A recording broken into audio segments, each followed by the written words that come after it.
네, 반갑습니다. 부동산 전망하는 남자 골든마우스 인사드립니다. 대통령 선거가 끝났습니다. 박빙으로 결과가 나왔지만 새로운 윤석열 정부에서는 부동산 가격이 어떻게 될까요? 제가 많이 말씀드린 이야기 중에 하나가 문정부 하에서요, 규제가 너무 집중되었고 공급비라는 시그널이 뒤늦게 나오면서 시장 가격을 안정을 시키지 못했다고도 할 수 있습니다. 부동산 신규 공급 같은 경우는 분양시장 같은 경우는요, 아무리 빨라도 3년에서 5년이 걸립니다. 그렇지만 사전 청약 같은 경우를 보면 사전 청약률이 굉장히 높은 그러한 경쟁률을 나타내고 있지만 실질적으로 입주를 하기 위해서는 보통 사전 청약이 아닌 일반적인 청약들을 보면 2년에서 3년이 걸린다고 할 수 있지만 3기 신도시 같은 경우 사전 청약을 보면 입주가 빨라야지 기존 대비해서 2배 이상이 걸리는 그러한 사전 청약이라고 할 수 있습니다. 그렇지만 부동산 시장 시그널에 공급이 지속적으로 늘어나는 시그널을 보이기 위해서 임시 방편이라고도 할 수 있습니다. 제20대 새로운 대통령이 당선이 되었는데요. 대부분 당선도 당선이지만 두 유력한 후보들이 공통적으로 말하는 그러한 내용들을 보면 규제를 완화하겠다, 공급을 확대하겠다, 그러한 내용들이 많았습니다. 결과가 나오기 전에 제가 말씀드린 게 어떤 후보가 되어도 공급은 늘어날 거고 규제는 완화시킨다고 말씀을 드리면서 시장이 정상화를 찾아가는 그러한 모습들을 보인다고 할 수 있는데요. 세부적으로 들어가 보면 선거 공약과 실천과는 아무래도 지켜봐야 된다는 그러한 모순점은 따르겠지만 그 부동산 시장 시그널에 보내는 신호 같은 경우는 지금보다는 규제를 완화하고 공급을 늘리겠다는 그러한 계획이라고 할 수 있습니다. 그 중에 공급을 늘리기 위해서는 다주택자의 양도세 같은 경우가 부동산 시장 같은 경우가 워낙 과도하기 때문에 부동산 시장에 다주택자들이 팔고 싶어도 세금이 무서워서 팔지 않는 그러한 시장 상황이라고 할 수 있습니다. 지금까지는요. 그러다 보니까 부동산 시장에 기존 주택을 내놓기보다는 증여로 계속 돌리면서 신규 분양 시장 같은 경우도 입주는 빨라지지 않는 상태에서 기존 주택 같은 경우도 부동산 시장에 매물이 나오는 것보다는 증여로 돌리면서 실질적으로 부동산 시장에 매물이 나오지 않았어요.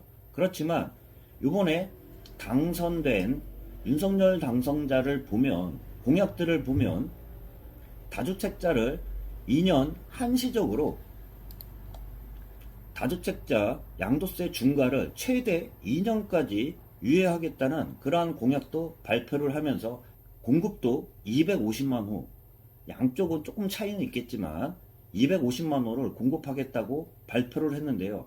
그러한 공급대로 그러한 공약대로만 진행이 된다 그러면 부동산 가격은 안정화라고 이야기할 수 없고요. 그때는 하락할 수밖에 없습니다. 그러한 그 공급 물량과 그러한 신규 주택 물량과 기존 주택 양도세 유예로 인해서 기존 시장의 물량 같은 경우는 바로바로 시장에 나오는 그러한 효과들은 있습니다. 제가 주변에 봐도 세금이 무서워서 못 파는 분들 같은 경우가 양도세 중과 같은 경우가 보통은 한시적으로 굉장히 짧게 그동안은 지금 정부 하에서는 뭐 6개월이나 3개월이나 그렇게 한시적으로 양도세 중과를 하면서 거기다가 조건들을 많이 붙였어요. 조건들을 또 붙이면서 실질적으로 팔기는 쉽지 않은 시장이라고 할 수 있는데요. 전체적으로 공약은 공약이지만 추후 실행이 된다고 하면요. 다주택자 양도세 중과 같은 경우도 한시적이지만 2년 정도 준다 그러면 분명히 세금이 무서워서 팔지 못하는 그러한 다주택자 같은 경우들도 시장에 매물이 바로바로 나오면서 신규 분양 같은 경우는 공급 물량 예상은 250만 원을 하고 있지만 공약과 같이 그렇게 나올 수 있는가 없는가는 지켜봐야 알겠지만 부동산 시그널에 계속 지속적으로 수도권이나 서울 지역에 원하는 지역에 공급 물량이 계속 늘어난다면요. 대표적으로 그런 거라고 할 수 있겠죠. 재건축도 지금 같은 경우는 공공이 주도를 하고 있겠지만 공공도 공공이지만 민간도 주도적으로 할 수 있게끔 그러한 공약들을 하면서 재건축 시장 같은 경우도 빠르게 재건축 시장이 신규 시장으로 분양 물량으로 나올 수 있는 그러한 그 제도가 도입이 된다 그러면 신규 분양 시장과 틀리게끔 기존 시장 같은 물량 같은 경우는 중과세 물량 같은 경우는 배제 회피하기 위한 물량 같은 경우는 바로바로 시장에 매물이 나오면서 시장에 영향을 미치는 그러한 실질적인 매물 같은 경우는 기존 주택 공급 확대라고 할 수 있는데 그의 가장 대표적인 거는 다주택자의 중과를 유예를 하면서 나오는 기존 주택 물량이라고 할 수 있습니다. 대표적으로 부동산 시장 같은 경우는요. 부동산 시장뿐만 아니라 시장 같은 경우가 정상화를 차리면서요. 시장이 정상화되면요. 공급이 늘어나면 가격은 안정화될 수밖에 없어요. 또한 공급이 줄고 수요가 늘면 가격이 올라갈 수밖에 없는데요. 요번에 대선이 끝난 이후에 공약대로만 발표가 된다면 신규 분양 시장뿐만 아니라 기존 시장 중에서도 다주택자들 중에서도 세금이 무서워서 부동산 시장으로 나오지 않는 그러한 매물들 같은 경우가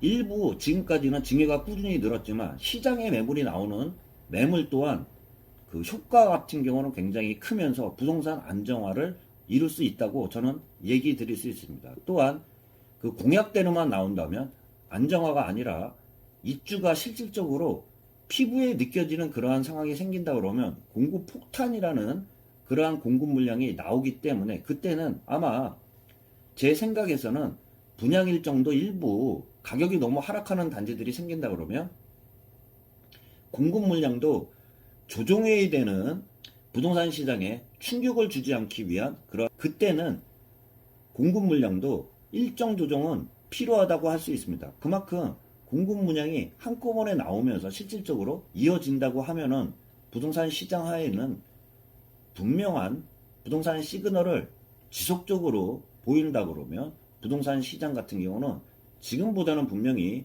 안정화할 거라는 말씀 좀 들어보면서 저도 새로운 정부가 생기면서 그러한 대선 공약들이 실질적으로 실행이 되는지의 여부에 대해서는 지켜보겠지만요.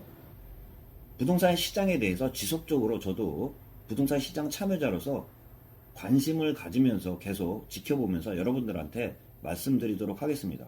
예, 골든마우스였습니다.